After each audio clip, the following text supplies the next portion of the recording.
Should we do our introductions first? Awesome. Thank you so much. So again, thank you so much for joining us with our first but not last study abroad for first generation students. My name is Gigi Estilo, a study abroad advisor for UC Berkeley. I'm going to actually pass it over to the other wonderful folks presenting with me today. Lily, did you want to go ahead? Yeah, thanks, Gigi. Hi, everyone. Thanks for joining us today. My name is Lily Rodriguez. My pronouns are she, her, and ella. I am an international program specialist with UCEAP, the UC Education Abroad program. Pass it on to Brianne. Hi, good afternoon, everyone. My name is Brianne Chang. I use she, her pronouns, and I'm the manager of our Global Internships program here at UC Berkeley. But I'm a UCSD alum, so go Tritons on the call. And although I wasn't I'm not a first generation college student, I was the first in my family to study abroad, and it was a challenge, I think, to convince my parents of even to let me go abroad. So I hope that this session will be helpful for you all today. And lastly, I'll pass it over to Michelle. Hi, everyone. Thank you so much for joining us. My name is Michelle Ayazi. I use she, her pronouns, and I'm an advisor in the Berkeley Study Abroad office. I'm very happy to have you all here. Awesome. Thanks so much, everyone. And also just a side note, we're going to have some really awesome student alumni from our UCEAP programs joining us later during the alumni panel, and I'll have them introduce themselves later in the presentation. So before we get started with today's session, just a reminder, we are recording and we'll be sending the event recording and slides after today.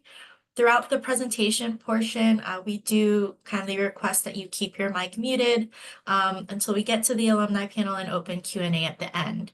If at any point you do have any questions, feel free to put them in the chat. We'll try to go over as many of the questions in as many topics as we can today as time allows. And then we do have Michelle moderating in the chat as well. So she'll try to get through some questions throughout as well. So, all right. Another side note, today's event is in collaboration with UCEAP and the 9 UC campuses where we have study abroad programs. So a big shout out and thank you to every one of our collaborators. And we would like to name and acknowledge that UC Berkeley sits on the territory of Huichin, the ancestral and unceded land of the Chochenyo-speaking Muwekma Ohlone people, and that every member of the Berkeley community has and continues to benefit from the use and occupation of this land since the institution's founding in 1868. As members of the Berkeley community, it is vitally important that we not only recognize the history of the land on which we stand, but also we recognize that the Muwekma Ohlone people are alive and flourishing members of Berkeley and broader Bay Area communities today. We know land acknowledgements are incomplete and the first step. This may also include other areas of California, different UCs as well. So please think about where you are and what commitments you can make to recognizing and supporting land back or other types of actions that can support Indigenous communities. All right, so very quickly, just wanting to go over the agenda for today. We're going to talk about why you might want to study abroad, where and how you can study abroad, how to apply, some information on that process, some additional information about financial aid, scholarships, and some other first steps to get you started and resources. Lastly, we'll have our 3 student alumni panelists speak, and we'll have a general Q&A after that. So I'm going to pass it over to Lily for the next slide. Thanks, Gigi. So we'd like to talk about why you might want to study abroad. So of course, there are many reasons why you may want to study abroad. And in the end, it is a personal choice. You may have a personal interest or a connection to a location and its history. Maybe you want to get work experience, explore different careers, or find out where you want to live and work after graduation. You could also go abroad to fulfill major, minor, or breadth requirements. Maybe you want to learn a new language or take classes just for fun. There are several reasons why you may want to study abroad. Moving on. So you might be asking, where and how can I study abroad? If you are beginning to explore study abroad options, you might be wondering where and how. Well, you can study abroad just about anywhere. There are over 400 program options in over 40 countries. You also have several experience options. You can choose an immersion program where you'll get to live as a student in a foreign university. You can find a language program if your focus is on improving on your language skills, or you can even find an internship or research to build your resume or CV. You have the option to choose from several different providers, including UCEAP, campus-based programs, and if you don't find something you're looking for, you can even explore independent programs or other UC campuses program offerings. If you don't know where to start, visit your campus study abroad office for assistance. So now you might be asking, but is studying abroad for me?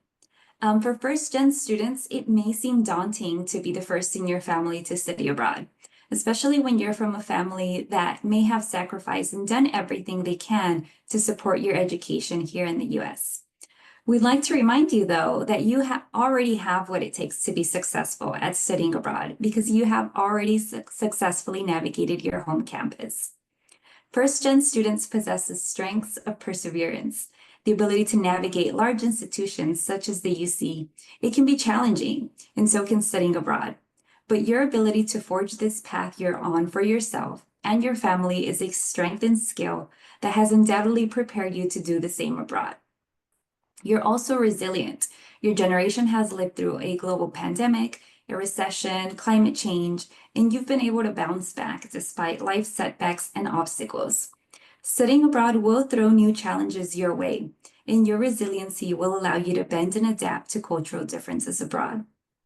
You're also incredibly resourceful and are expert code switchers. These strengths will help you to succeed when you're studying abroad. And lastly, I want to remind you all of how brave you are. It's brave to be the first in your family to do anything, especially when your support system may not fully understand or know how to support you. It's also brave to study abroad, and our campus advisors are here to support you. So moving on to some general application information. If you are planning to apply, it is important to know that most programs are not competitive, but some have capacity maximums, so you should make sure you apply early to ensure you're admitted to your first choice program. Most programs require applications several months ahead of time, so please plan 6 months to 1 year in advance. And for detailed information, you can contact your study abroad office for more specific information.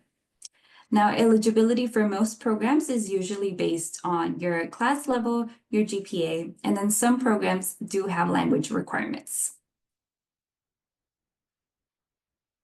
Next slide, please. So some brief information on financial aid and scholarships.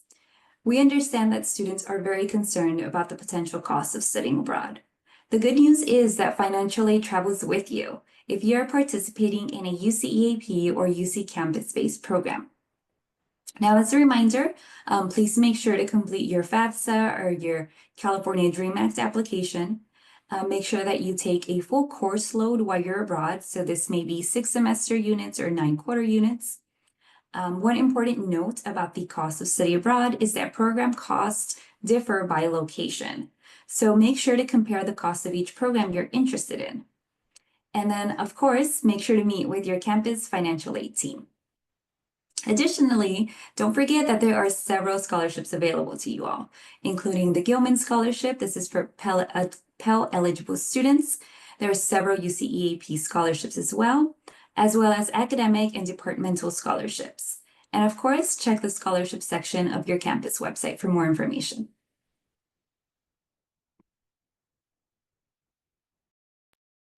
All right, thanks so much, Lily, for going over some of those important aspects of studying abroad. So in addition, there are some first steps to consider. Just a reminder, you've already have what it takes to be successful at studying abroad, because again, you've already successfully navigated your home campus as a first-gen student. So here are some first step suggestions: researching the programs to choose the best fit. Determine when you would want to go abroad, whether that's summer, fall, or spring. reviewing your academic progress. So how does study abroad fit into your academic plan? Reviewing the courses that are available on the program and determining which graduation requirements you could potentially fulfill abroad, including major, minor, breadth. Also contacting your UC campus study abroad office to schedule an appointment or even stop by and ask questions. And then, of course, submitting your application to the program. So in addition to the tangible first steps you could take on your study abroad journey, we also encourage you to consider and reflect some of these following questions surrounding personal planning, academic planning, family and friends, and funding. I do want to highlight the budgeting and funding resources. We always encourage students to connect with the campus financial aid office for additional support. In addition, it is also important to talk to your loved ones about studying abroad. As I mentioned earlier, planning and research, it's very important to involve everyone that you think is important in your life with as much information as possible regarding your study abroad journey. Things like the pros and cons of studying abroad, when, where, things like that as well. The best approach to discussing these conversations with your family and loved ones.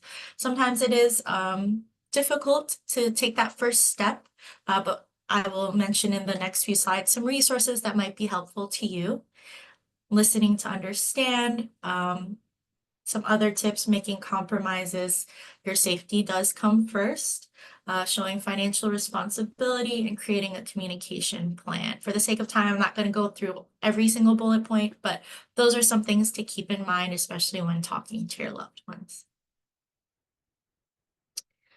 So as I mentioned, there are some resources that you may want to look into.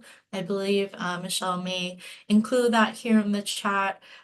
So there are some specifically for each UC, and then there are some that anyone can take a look at.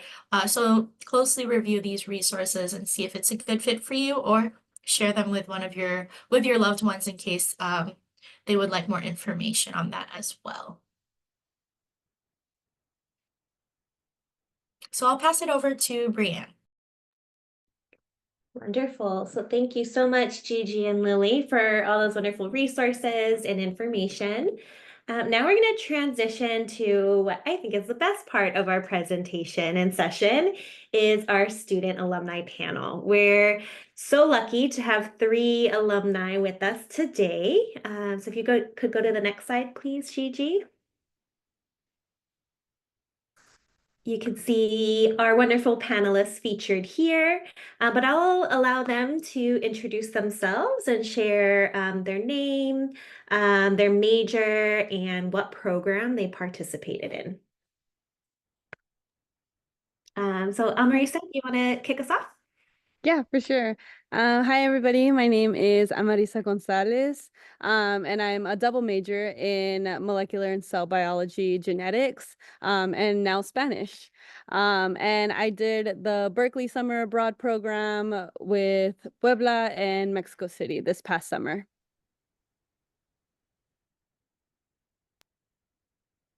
Hello, everyone. So my name is Eduardo Garcia. People call me Eddie, and I am a second year studying environmental science with a Spanish minor. And I also did the same program as Amarisa, and we both did Berkeley Summer Abroad, and we did Puebla and Mexico City. Hi, everyone. I'm Kefra. I am a senior studying educational sciences with an applied linguistics minor. I'm also a peer advisor in the Berkeley Study Abroad office. And I did the Japanese in Kyoto program last year and the summer in Oxford program this year. Wonderful. Can we get some emoji reactions, some claps for our wonderful panelists? So we'll go ahead and kick it off with the first question, and we'll go in the same order. So the first question is, how did you make the decision to go abroad? And did being a first-generation college student impact your decision-making process?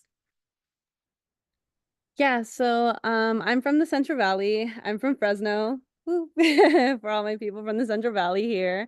And my family never traveled outside of California, so I never got to experience like seeing anything outside of more than 4 hours away from Fresno.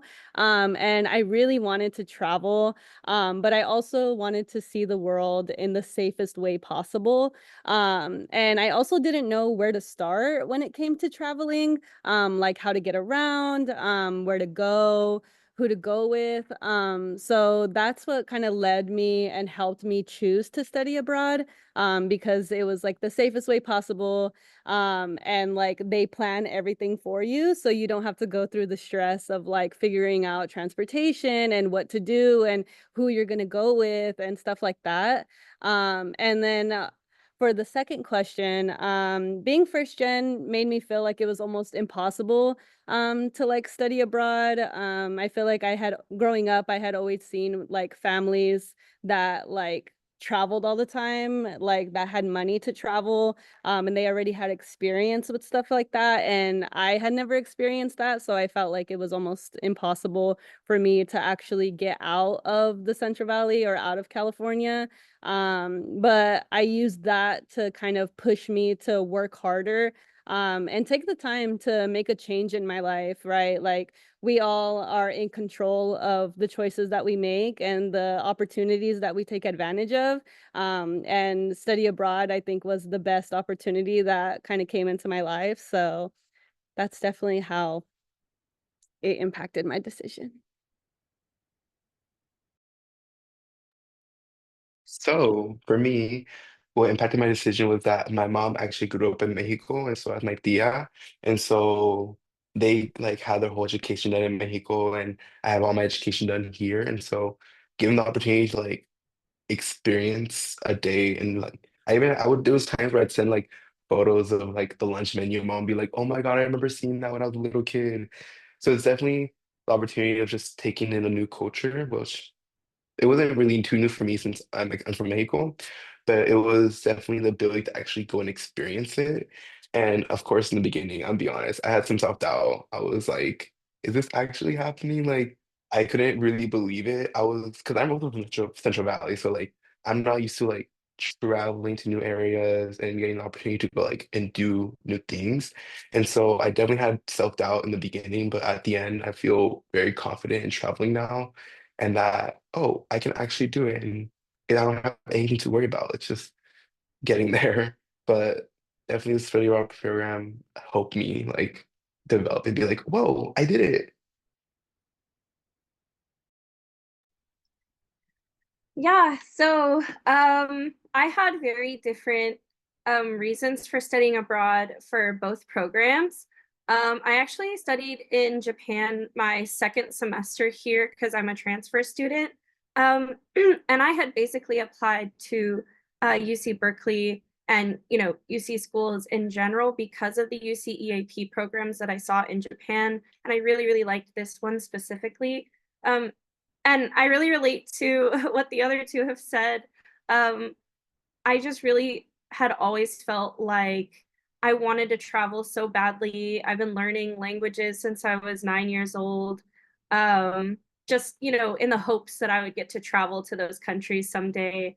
But since my family had never traveled and I was really low income, um, it never seemed like something I could do.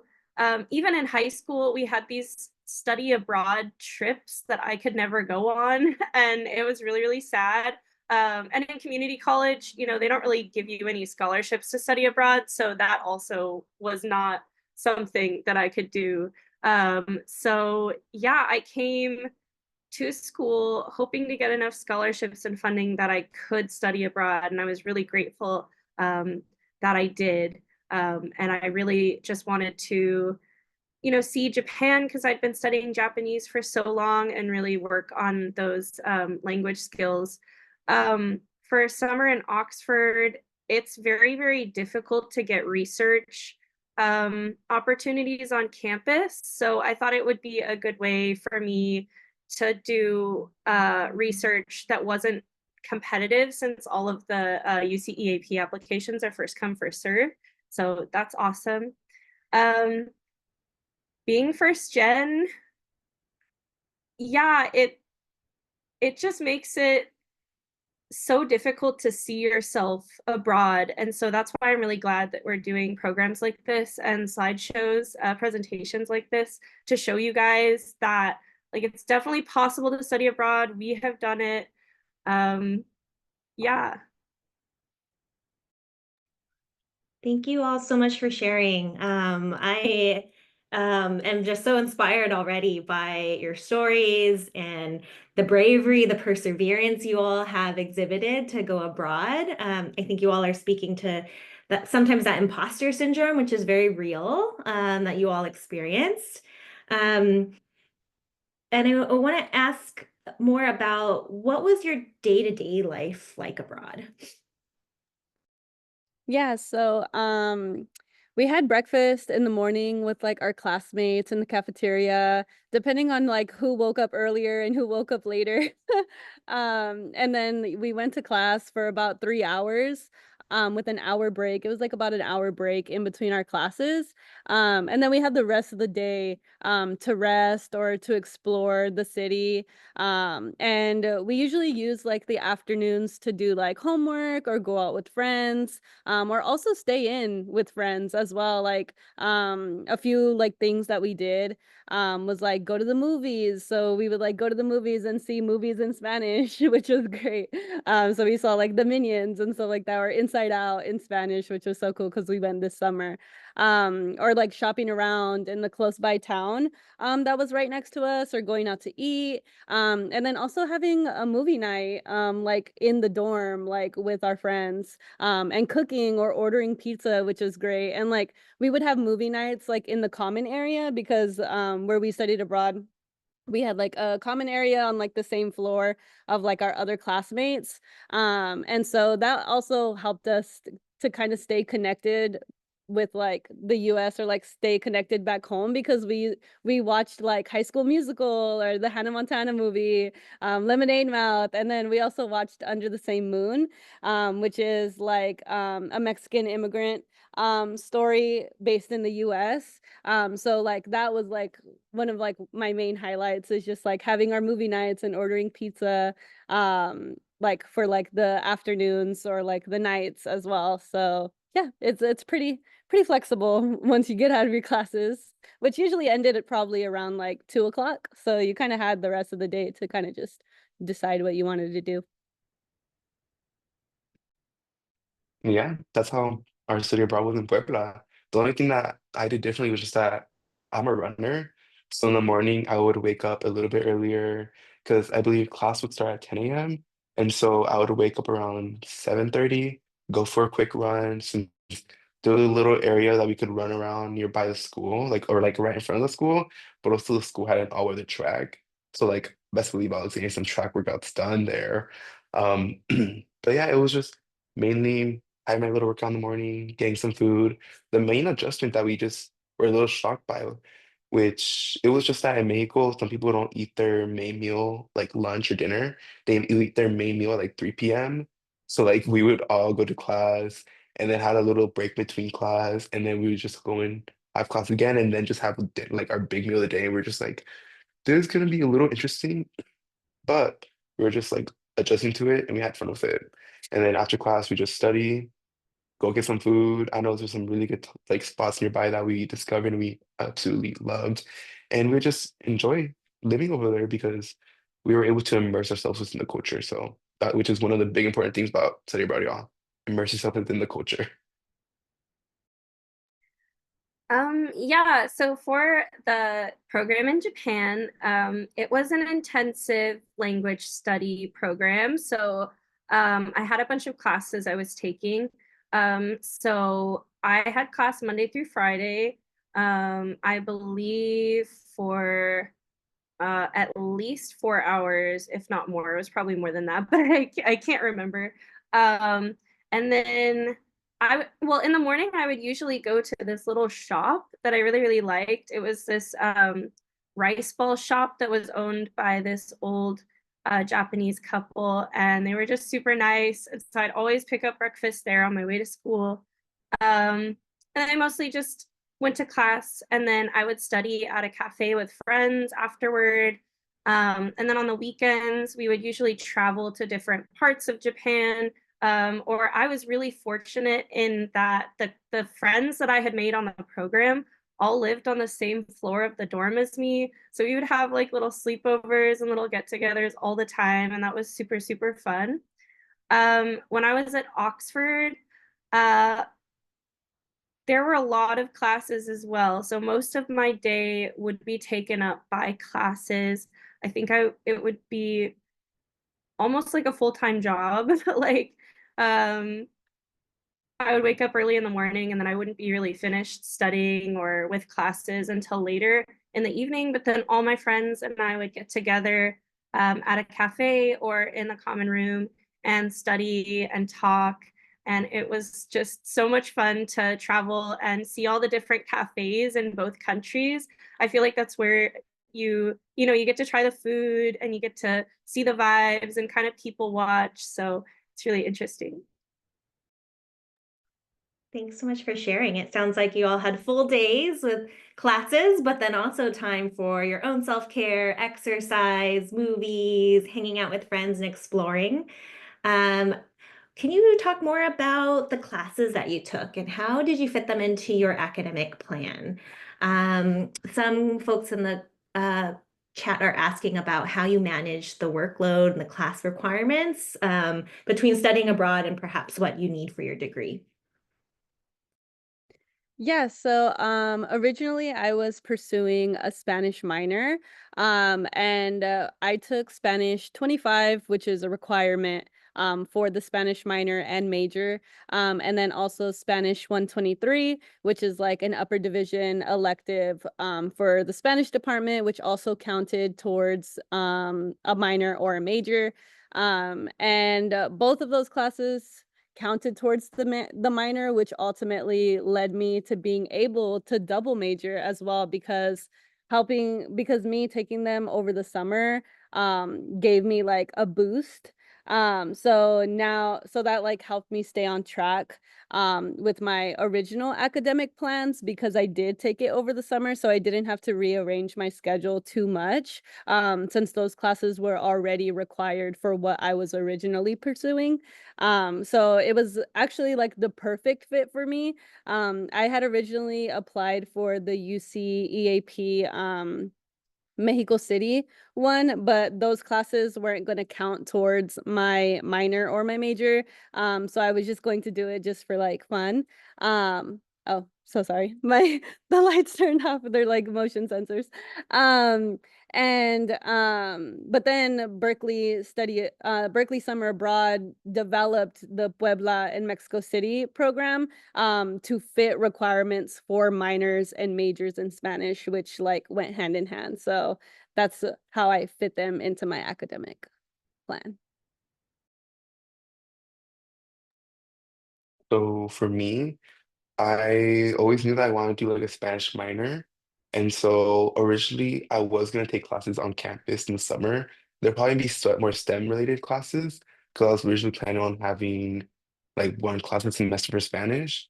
But then they round like the major advisor Max just randomly came to our Spanish class one day and said, "Hey y'all, if you guys want to do this opportunity, here's the information, let us know." And I'm like, this fits perfectly with what I want to do because I was able to put it into my schedule somehow. And I was always scared of studying abroad, just not just over because of imposter syndrome, but also being away for so long. And so by having the opportunity of having this program this summer, I was able to not just do study abroad, but be able to do classes that I wanted to do. And just like Marisa said, it was a Spanish literacy class and a upper div for Spanish too. And what's really cool is that those classes complemented each other a lot.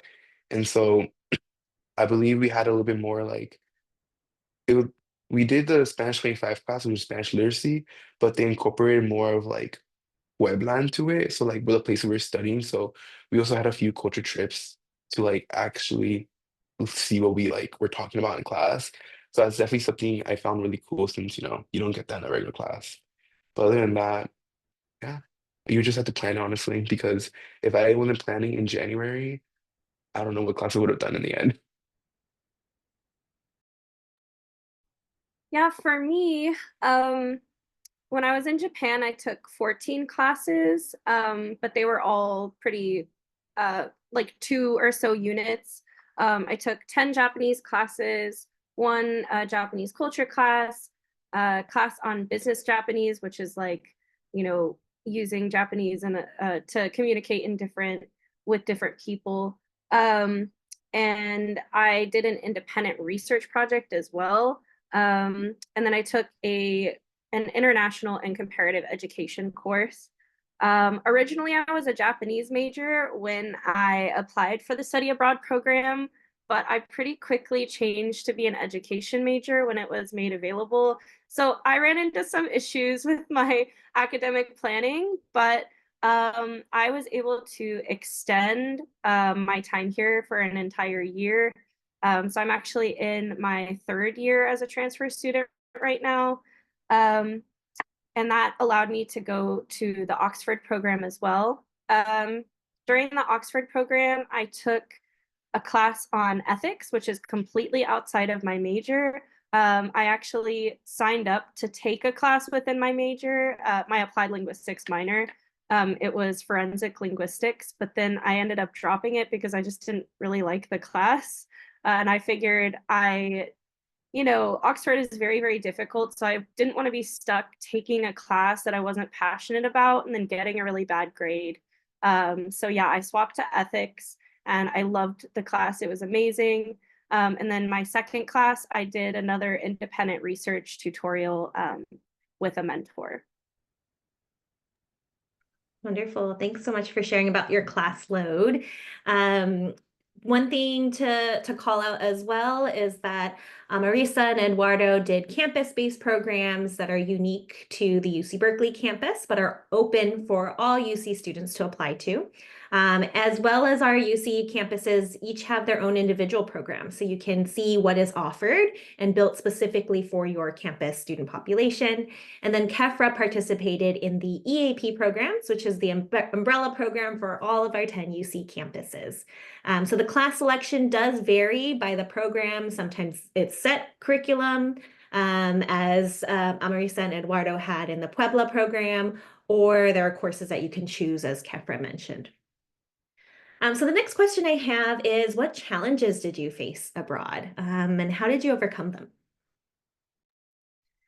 Yeah, so I think one of my main challenges that I had faced was that I was a lot more active while taking classes. So I became like kind of burnt out with just like being constantly busy, like taking classes and wanting to go explore, wanting to go eat with my friends. Like I was just out a lot more versus like just going home and then like sleeping and doing homework.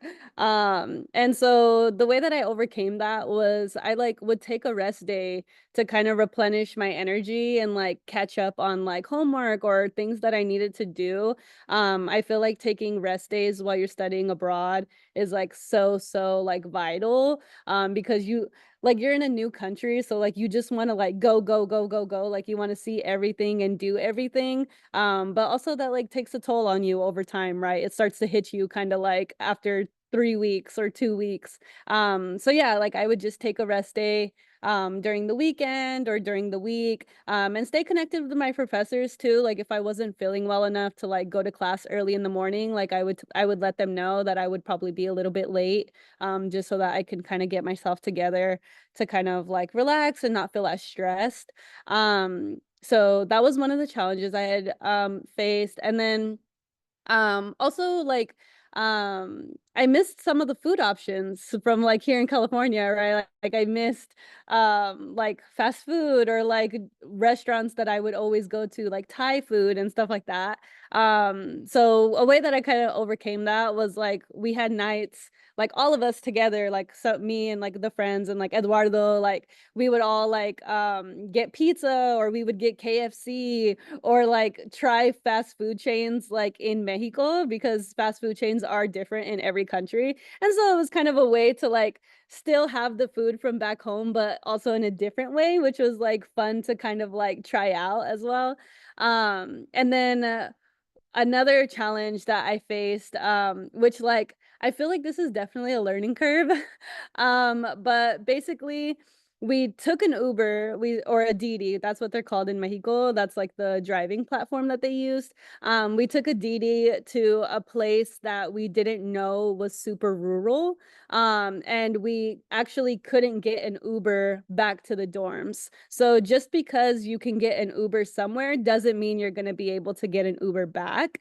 And so that was kind of like a scary situation, because we were kind of like in the middle of nowhere with no help, and it was like kind of like in the nighttime too. So yeah, like, and it was me and Eduardo and one of our other friends. And so the way that we kind of overcame that was the locals actually helped us get a bus back to where we needed to go. So definitely don't be afraid to like ask around or get some help from like the locals, because 9 times out of 10, they're willing to help you, and they know about like buses that are around, or like alternative routes, because they also need to go to the city sometimes. So like that is a way that we kind of overcame that, but it was definitely a scary situation. So I definitely recommend make sure you guys are like researching into where you like want to go explore and stuff, just because there may not be any Ubers or driving platforms in that area. So yeah. Yeah, Marisa summed it up really well. Some just back to your first statement, just that I know sometimes being first gen sitting abroad, you're gonna want to do everything and just be like, I need to go explore and take everything in because I never really had this opportunity. But trust by like week 3, you're gonna need like a day of just relaxing in your bed, a little bit of bed rotting, watching some TV, just to just decompress. And then in a few hours or the next day, you're gonna feel way better and you're able to get that same like happiness and high of like going to like go explore again, because there were some days where I was like, okay, y'all, I'm gonna take a quick minute to just relax and just take it all in, relax, call a family member, call my mom, call my tia, being like, hey, mira, I'm just having fun over here, I'm relaxing, how are you guys doing? And then the other thing is just that sometimes I would miss the American food. And by American food, I would just miss like bagels. I know bagels was a big thing I missed because I would usually eat like bagels here and have like a bagels cream cheese for breakfast. And I didn't have that over there. So I was like, no, me and my bagels. No, I miss my bagels. But as Marisa said, trying the food over there, oh my gosh, it was so much fun. It was just finding comfort in random things that you wouldn't think would be comforting, but then you're like, wow, this is comforting. Like for me, one of my biggest comfort foods in Mexico will always be KFC and El Pollo Feliz. Like I already want to go back and eat that food again. But yeah, so that's how I overcame my challenge. So I had two big challenges in Japan and one in Oxford. Um, in Japan, first, yeah, I was, first gen, so I just wanted to go out and travel and see everything. And I quickly realized that all of the classes I was taking wouldn't really leave a lot of room for that. But I ended up basically pairing with the Tokyo Study Center. So a lot of UCEAP programs have like a study center in each country. And so I paired with them in order to change all my grades to pass, no pass, except for the classes that I was pretty sure I was going to get an 8 in. And so I was able to more focus on my independent research project and kind of chill with the classes, which was really nice. I also have chronic migraines, and there was something about the humidity in Japan where as soon as it started to get a little bit warm, it really triggered my migraines. I had migraines basically every single day, like nonstop. I couldn't get out of bed sometimes. It was really, really bad. And I realized that the pain medication, like ibuprofen, Tylenol, was like $100 for like 10 pills over there. It was crazy. So I was having a really hard time. But again, I partnered with the Tokyo Study Center and the International Center on my school campus, and they helped me get to a clinic, and I got some medicine, and yeah, it all worked out. Um, at Oxford, I was paired with a mentor for my independent research program, and it just didn't really work out with her. For some reason, every single time we would meet, she would just lecture me on plagiarism or like not using AI or something before I even gave her my paper or anything. And so that was really frustrating because she didn't really give me any feedback. And then when I gave her my argument, she basically said, "Oh no, it's terrible. You need to do my argument the way I say." And so at that point, I was like, "No, you know what? I'm going to stick to my argument because this is the research paper that I want to write, and I have evidence to back it up. I've read like 200 pieces of literature pointing me in this direction." So I just went to the director of the program, and I was really polite about it, you know, really, really nice. But I just said, "Hey, I don't think that we're seeing eye to eye on this. Is there any way I could get some other feedback on my paper or have someone else grade my paper?" And so they worked with me to have someone else grade my paper and help me with the rest of my project. So everything worked out both times. Lots of support through the UCEAP programs for sure. Wonderful. I'm sorry to hear about the different challenges that you all face, but I'm glad to hear that you all found community, whether it was exploring your favorite foods or leaning on the support of the program staff in country. I'm also curious who made up your support system, whether that was before, leading up to your departure, during your program, if you got homesick, or after, if you had, trouble transitioning and re-entering the US. Could you speak to your support systems? Yeah, so before studying abroad, was really only my family, and maybe like one or two friends and one professor. Shout out to Profe Belen, from the Spanish department. I know that I talked to her. I like met with her probably like at least 3 or 4 times, and she's actually the one that encouraged me to do this study abroad program. And like we were just like talking about the program, and like she was really encouraging me, and she was like one of the main support persons that I had like officially, like a professor or an advisor. And then during the study abroad program, was really like my close classmates. Like me and Eduardo had traveled to Mexico together, because we were in the same Spanish class. So we became friends like in Spanish 22. And then we were like, "Oh, like, are you going to do the study abroad program? Like, we should do it together. Like, let's go." And so both of us like took that and we went, and we became even closer. And then I also made some other close friends on the trip too that I didn't know prior to the study abroad trip. And then also my Spanish advisor, so Max Maloney, shout out to him.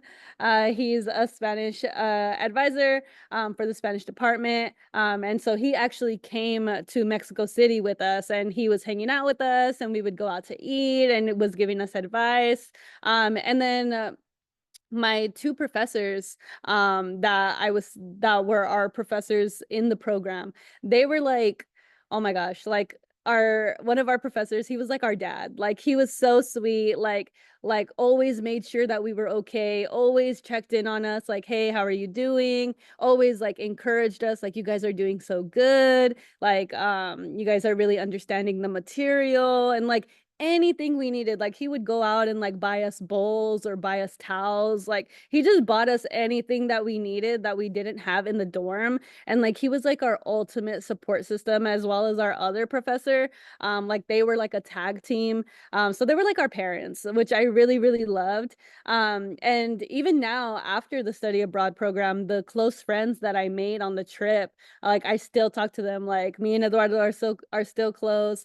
Me and like two other friends friends are still really close, as well as my Spanish advisor. So I've met with my Spanish advisor like 2 or 3 times now. And we're actually discussing my next study abroad trip for next summer. So it's great. And he introduced me to it and encouraged me to do that. And he also encouraged me to double major because originally I was only minoring. And because I took those 2 classes over the summer, that like gave me a boost to where I only need about 2 more classes to major.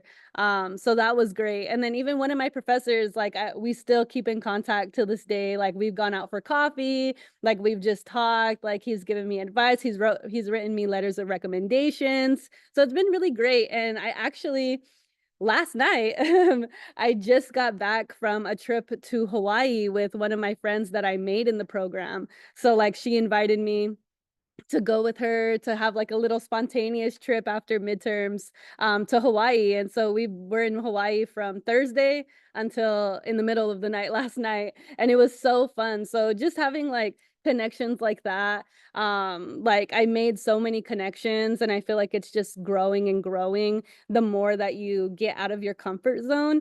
Yeah, and I have stayed close with them even after coming back to the States because I know things could get kind of like hectic and crazy, like coming back to reality. Because you're kind of like on vacation while also in school at the same time. But coming back to the States is like completely different because you're working again if you have a job, and you're taking like those Berkeley classes that you need for your major. So things get really crazy. But you guys all kind of get bonded together by like this great experience, and it just keeps flourishing after that. So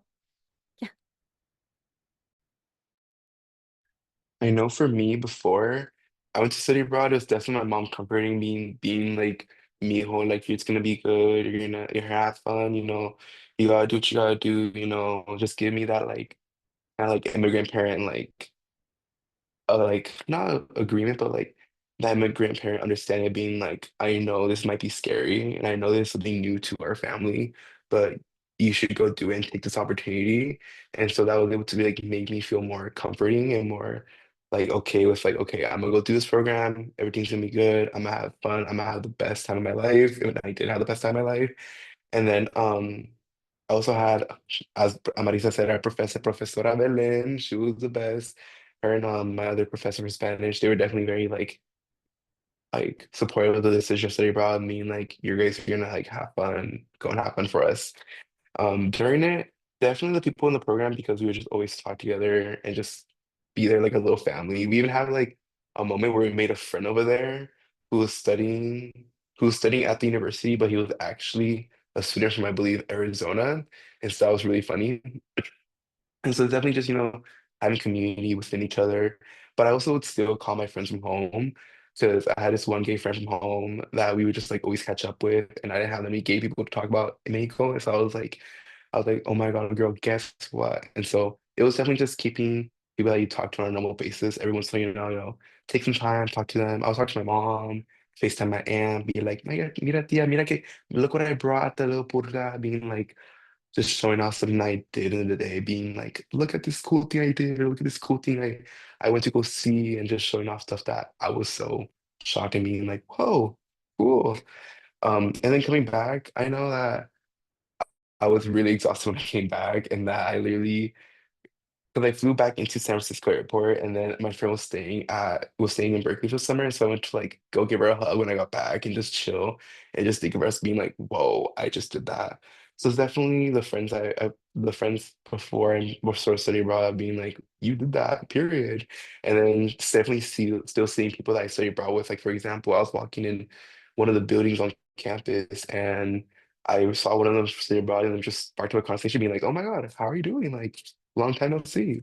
Because study abroad was low key kind of like a family, not gonna lie. Like we had each other's back at all the times. If you ever needed something, you ever needed to go somewhere, we just always try to travel as a group. Like I know sometimes I had like a random trip to the pharmacy with some of my friends, and it was just us walking around trying to get a certain medication. So definitely having each other's back. For my support system, I definitely utilized the UCEAP advisors and the study abroad advisors. They were super helpful for helping me, plan and get through the application process.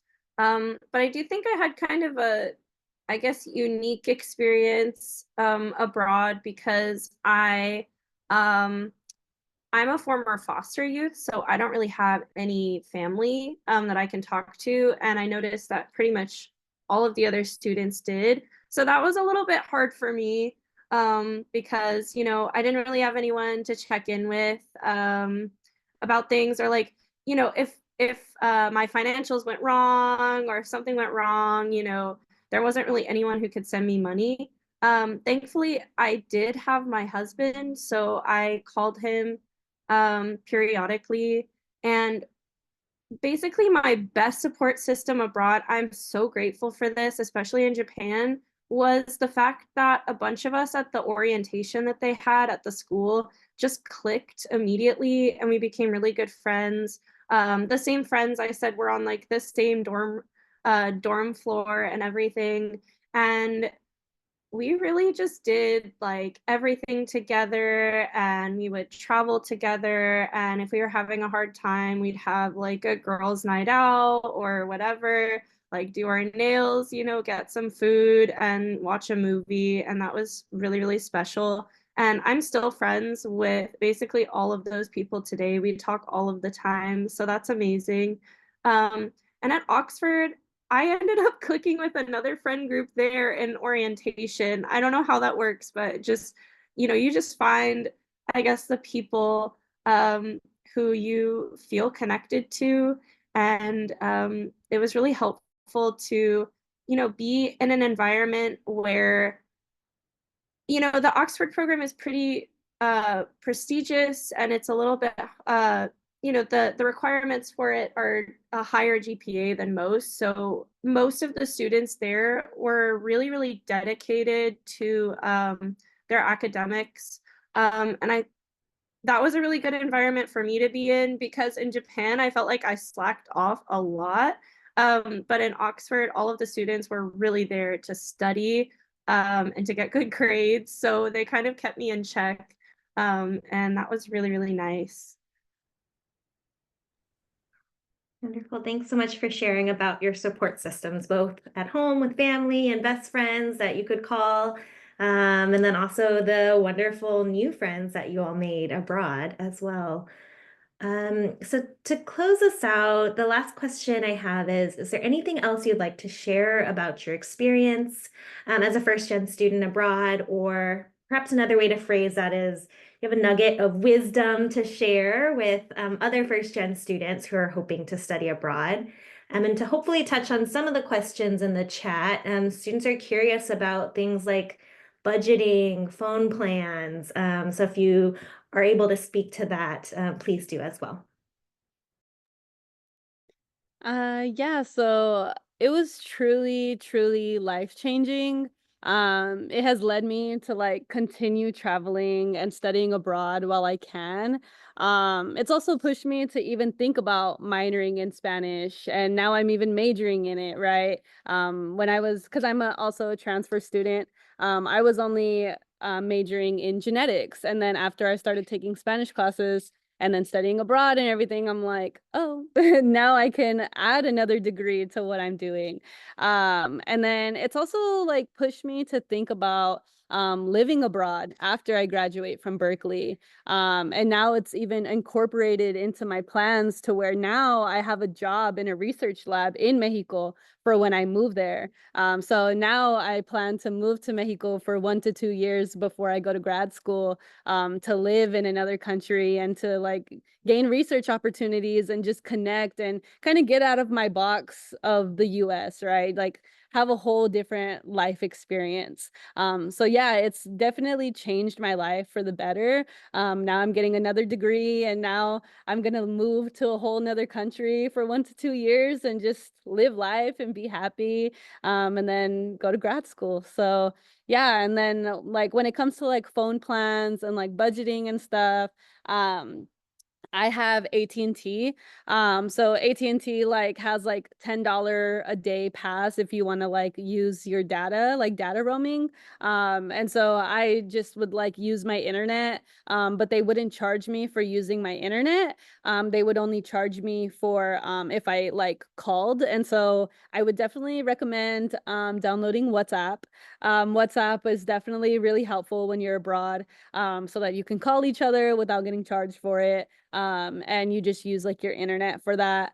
And then budgeting, I definitely put money aside for the whole study abroad experience. So I was working to save money, and I kind of like used that as like my budget, just like roughly how much I had put aside for that, but also put money in savings just as backup, because like let's be real. You say that like you're gonna only spend this much and then you end up spending like more than that. So it's good to kind of have like a little cushion and have like extra money put away just in case you want to spend more or like buy more souvenirs that you didn't think that you would end up buying or going out to eat with your friends and stuff. So yeah, I definitely recommend like having a small budget and also having some cushion just in case you go over that. That's why my Lisa saying, always gotta check your financial stuff. Because I know for me that I got really lucky with this program because I was able to actually get like, as some of you guys might even relate to, getting a financial aid refund. And as like a lot of us are being like first gen, financial aid refunds help us a lot. I was able to get a financial aid refund from the financial aid department, and then I also had a scholarship come in. And so definitely looking at outside resources such as the Gilman scholarship or any outside scholarships just to help you with this experience because it is going to be low-key a little expensive.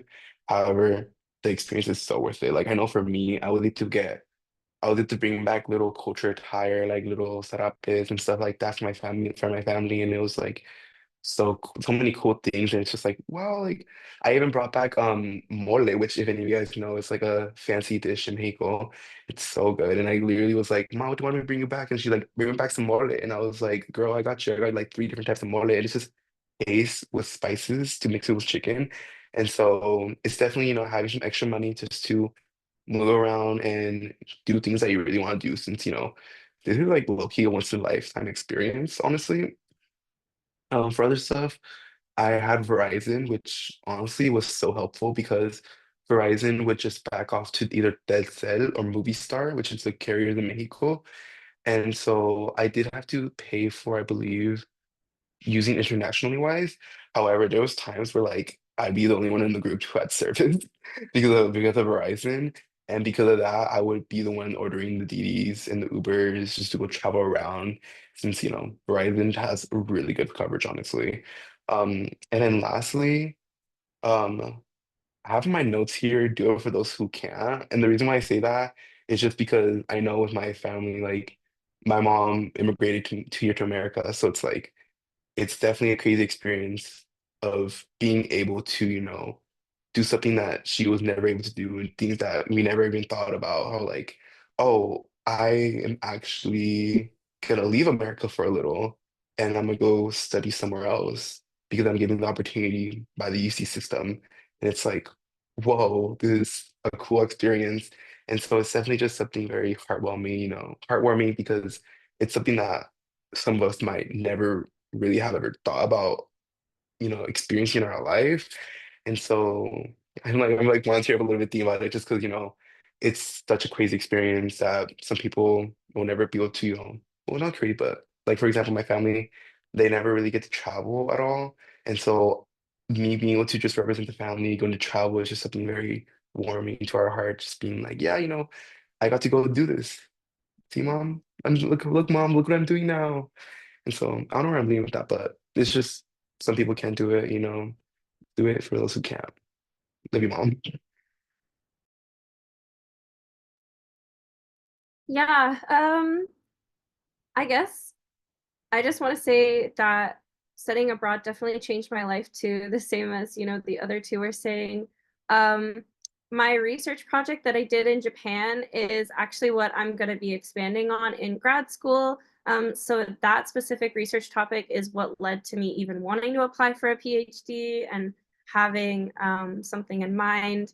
And I'm applying for it right now. And my primary recommender for those programs is the mentor who oversaw that project because I'm going to be expanding on it. So that was definitely life-changing. And I had always just grown up pretty scared of the world and like shy and anxious. And I ended up doing so many things abroad that I never thought I would do. I ended up climbing a mountain in Japan, which was kind of on accident. Long story, but we won't get into it. I am so afraid of heights. So that was so scary, but I was so glad that I pushed myself, to do new things, things that I wouldn't necessarily do otherwise, and try new foods, even if they looked weird or smelled weird or anything like that. This was probably the best thing that I have done in my entire education, academic career. So I definitely recommend studying abroad, going to a country that you're passionate about, and not just focusing on academics. Academics is super important, but also just making sure that you have, this experience that's going to change your life. Yeah. Thank you all so, so much for sharing your stories, your experiences, your challenges, and your advice with all of us this evening. Could we get some emojis, a round of applause for our panelists? And thank you all for attending our Exploring Your Identity Abroad series. We'll now stop the recording. But unfortunately, we don't have time for Q&A. We are over time and we want to be respectful of our panelists' time. But if you have questions, we do recommend that you connect with your campus study abroad office. There is a wonderful amount of resources out there, and all of the advisors are very excited to support your study abroad journey. And then I also put another link in the chat. This is part of a larger series of exploring your identity abroad. So do check out the other events that are upcoming and register for any that might be of interest to you. But thank you all for attending. Appreciate you all, panelists. Do it for those who can't. I love that quote, and I think we'll probably use that forever now. So thank you, Eduardo, especially. Alrighty, take care, everyone.